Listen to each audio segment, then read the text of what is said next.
like it.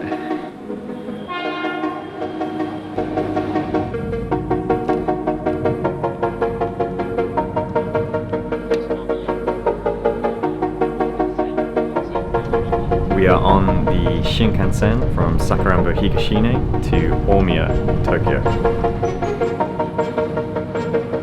Oh my, is that a double-decker Shinkansen?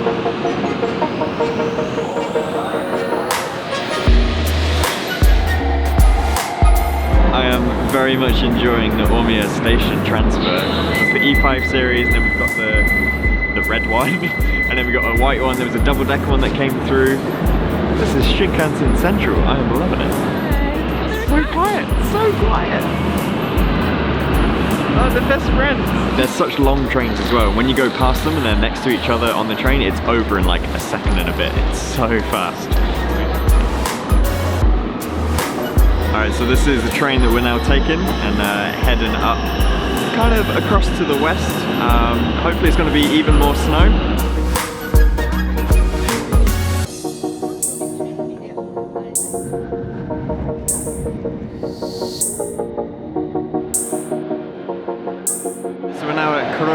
Uzuki Onsen. That was our train just gone past, and we've now got one last train. So far this is the first station we've been to that is just a single platform, just one train line that goes through.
Welcome to our very scenic room in Uzuki. This is a traditional Japanese room with tatami floor and futon beds, and this is an epic view. I'm very, very pleased with this decision. This is a cool view. So this is day one in part 2 of this multi-part series. I'm saying multi-part because I don't actually know how many parts it's going to be. And yeah, I hope you enjoyed the previous one where we went from Hokkaido down further south into Honshu, and yeah, we're now in the very western part of the sort of center of the main island, Honshu. So yeah, we got a couple of days here, and then we're moving on to a couple of other destinations. And if you do want to carry on and subscribe to catch the future episodes, then that would be great, and you can use the bell notification to get notified of when they go live. So all the details of where we've been staying, our route, the cameras we're using, such as the GH5S, the GH5, Fujifilm stuff, that's all going to be in the description below. So you can go and check that out, and if you want to do this trip as well, then you can follow along and do that. Likewise, if you want to share this, it's always much appreciated when videos get shared to other people to kind of help build the community and just spread it around. Because yeah, we're having a lot of fun making these, and I honestly want this to be some of our best work. So let's go out and take some photos around Uzuki and see what crisp alpine air we can get.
So Uzuki has a scenic railway that runs throughout the complete Kurobe Gorge, and that was actually one thing that drew me to this location in the first place, seeing this railway. I only found out a few days ago, unfortunately, that it doesn't run at all throughout the winter. There's just too much snow on the tracks. So it's a little bit of a shame, so don't make the same mistake I did. But this is still a beautiful area to come and visit on foot, but I think their main sort of scenic selling point is the autumn season. That's when you get all the incredible colour changes in the leaves and everything. But I'm at least happy I'm able to see the carriage, because it does look like a fun little tin can ride along the side of a mountain.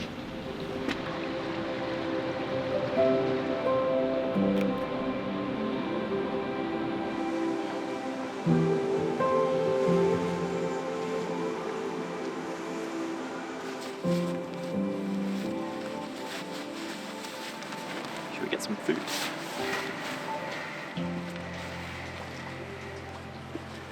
That's smoking!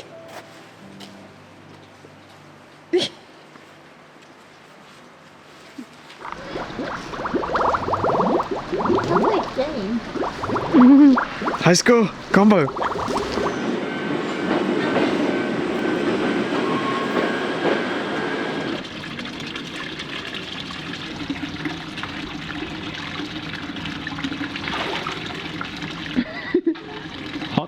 We just got back to our hotel now, had a nice little stroll around the town, I guess, a nice little dinner. We're now going to head into the onsen, and this is the first destination we've come to that has an onsen in our accommodation, and we've quite literally just been googling naked etiquette. So we've got to get dressed to, you know, fit the part and stuff. Let's put them on. I have never worn one of these before. It's very free and open. All right, let's go and freshen up our skin. I've heard they have healing powers, and I'm beginning to believe it. We've experienced a few in the past couple of days in terms of our feet, and my feet have felt great, so I'm into it. I'm down.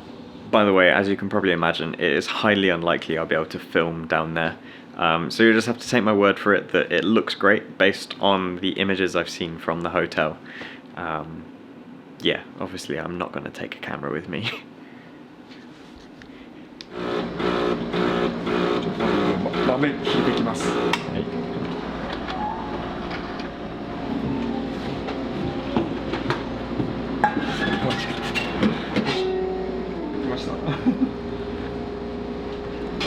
God save the queen.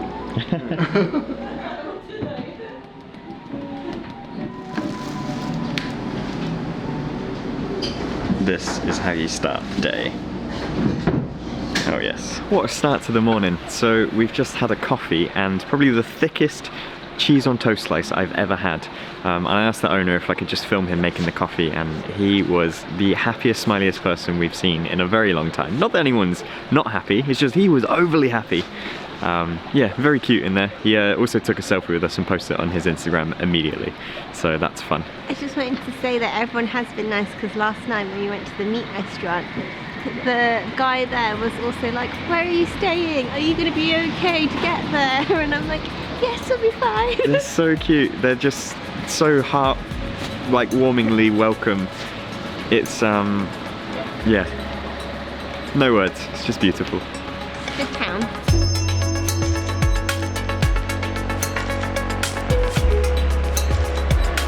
Look at the light on the hill, it's just glowing. It's just started hailing. I thought I could feel rain coming. I mean, is it going to be heavy? It doesn't hurt yet. I don't know if it's worth putting my wide lens on or not.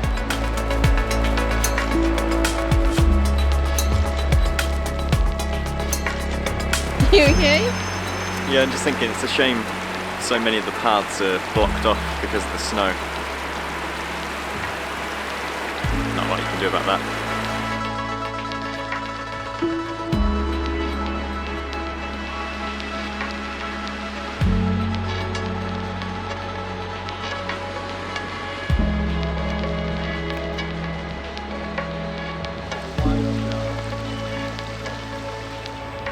desktop wallpaper. There's a place right up there for Macintosh HD and all my desktop files.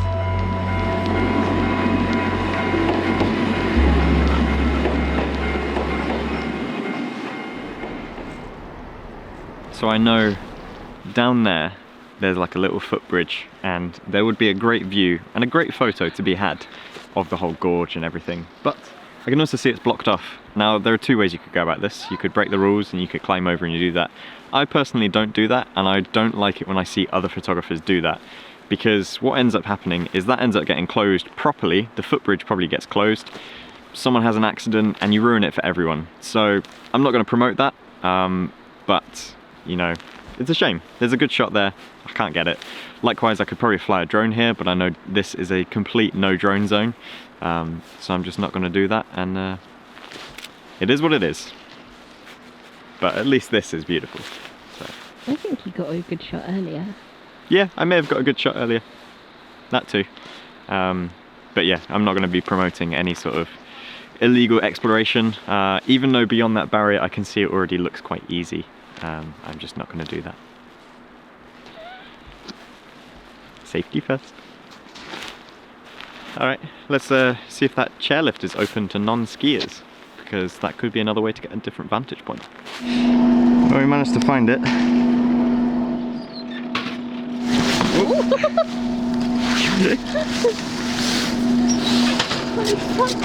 Alright, well we're on. It's actually pretty fun. Please, no sudden movements. Well, that was quite nice of the guy. Because we're not skiing, he's just said, go up, no money. So free of charge. Yeah, we've got about 40 minutes or so before they close the chairlift, so I think we can just catch the light. And then, yeah, I think we can take the chairlift down. Yeah, he says go at the top, walk around like 5-10 minutes, and then just come back down. Okay, perfect. Yeah. This is, I think, the first time being in a chairlift without a safety barrier. It's a little bit sketchy, but it's all part of the fun, isn't it? I'm kind of scared.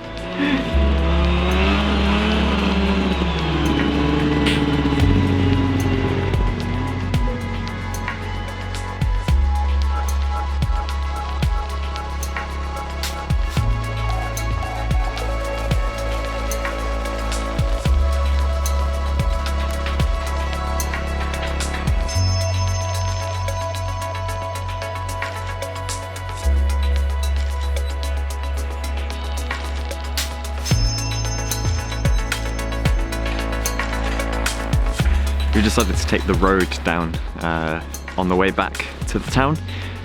It looks pretty easy to walk, to be honest. Just yeah, steering clear of the edges and hopefully getting some good shots and views along the way. But it's definitely got me very excited for when we go skiing at the end of the month, which will be the final part of this series. Very much looking forward to that. I've never been skiing on real snow, but I've experienced a lot of snow in the last week, and I'm excited. I'm ready.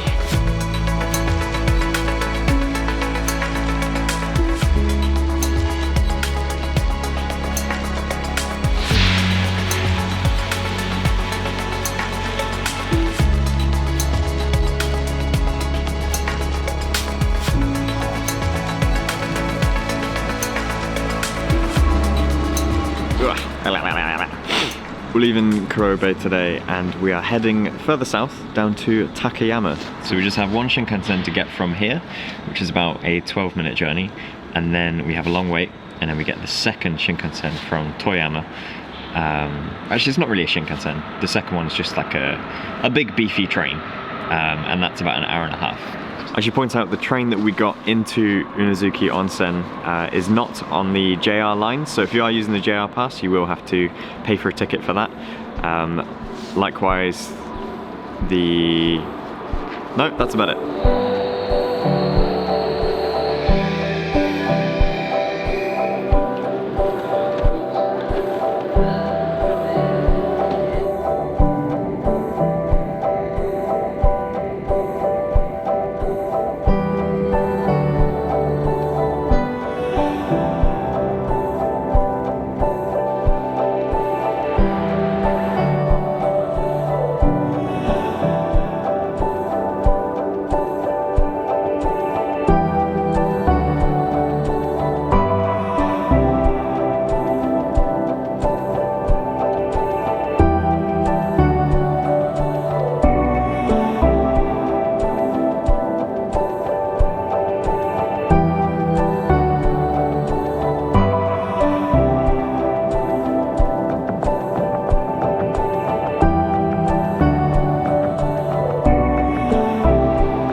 train ride down to Takayama is probably the most scenic one we've had yet. It was only an hour and a half or so, but I just couldn't stop looking out the window. And there's something very magical about just having a train through like a valley or a gorge and just seeing the sort of cliff sides. Yeah, just meeting the water. It was a very, very scenic route. Also, I just want to point out how impressed I am with the infrastructure. Just the roads, the bridges, everything looked in pristine quality. I don't know when they built it or how they're able to build so much for what is essentially a very rural area. You know, it's quite good that it supports only a small number of people in the grand scheme of things, but I want to do a road trip through there now. That looked amazing. So in Takayama, there are a couple of things that we're going to be doing here. So there is an old town that we're going to go and explore.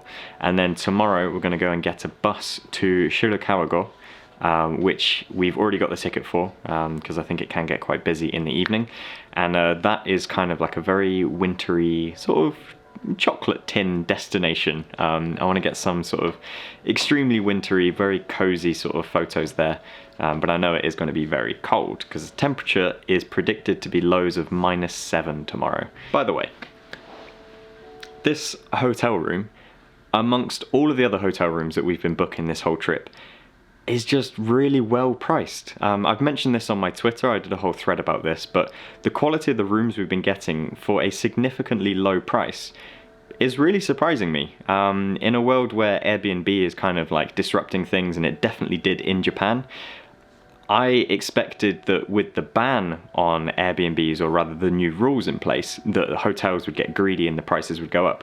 But it seems the opposite has happened, and now the hotels are really competitive in bringing the price down but increasing the creativity. These rooms are very functional. There's a lot going on in here, and incredibly comfortable by the looks of things. So I'm impressed. I'm very glad about that. But as I said, I mentioned all of this on my Twitter, and we're putting details in the description and various blog posts and stuff eventually that will sort of house all of our information. Another thing I've been talking about on Twitter lately is that every hotel room we've been to has had the same line of hairdryers. Now, the upgrades are getting better and better. This is the most futuristic one yet, but it is the same line of hairdryer. I'm going to see if we can do a complete combo of the whole 21 days. See how it turns out.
We've been exploring Takayama quite a bit this morning, and it's got a cool vibe to it. I really enjoy it. It's reminding us similar to Kyoto, but quieter, but just as kind of quaint, I guess. We just stopped in Traveller Coffee.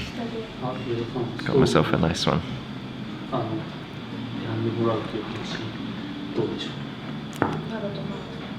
Very smooth. Yeah. So we did explore Takayama, but it was raining quite a bit, so it's been nice to come out early morning and kind of see it during the dry sort of weather, I guess, and it's also started snowing.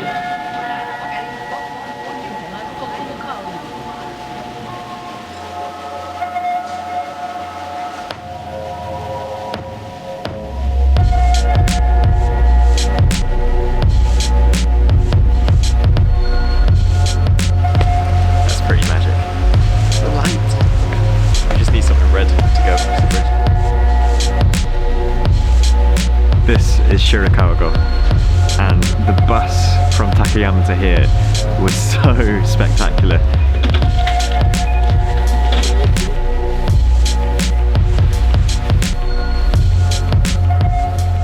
I always like looking at postcards to see what shots you can get. Also to see what it looks like in other seasons.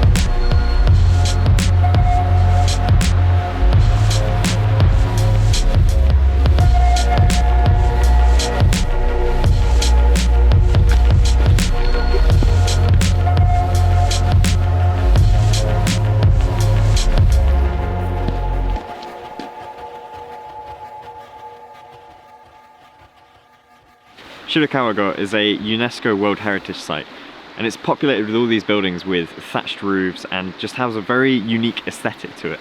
And with the snow falling, the contrast between the buildings and the white sky and everything, it's really catching my eye. I don't think this country can get any more beautiful. It just gets better every single day of this trip.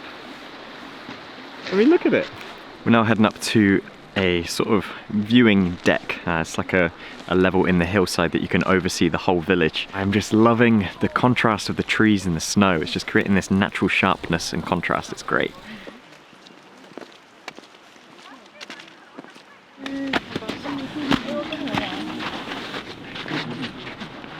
A few times throughout the year you can actually see from this observation deck all of the buildings lit up. Now it only happens literally a handful of times during the winter, and you do need to get tickets well in advance, so unfortunately we're not able to see that today. But I am still extremely glad that we came and saw everything here, because it is just endlessly magical. That's the only way I can describe it. I just love seeing everything here. The light snow falling is just the icing on it, literally, as well. So I hope you've enjoyed this part of the multi-part series. Make sure you do subscribe to the channel and continue on for part 3. That'll be starting from Nagoya. So we've got a lot of fun happening there, and then traveling around some other areas on our route towards skiing at the end of this series. So thanks for watching, everyone. I hope you've enjoyed this. Make sure you do share it with other people who may be interested in watching this, and do check out the links in the description for all the details. All right, catch you in the next one. Bye bye.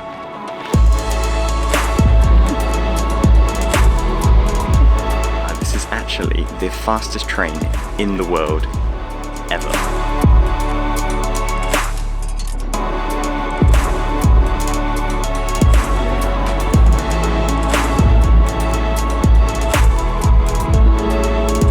The first time in this trip that we've actually got the wrong train. So I got my flippy floppies on. You know, it's weird if you don't wear this. I'm not gonna lie, I feel like I'm possibly in some sort of cult.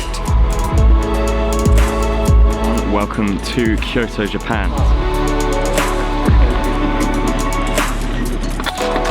Yeah, man, just got to sit and chill, man. Bye. Bye.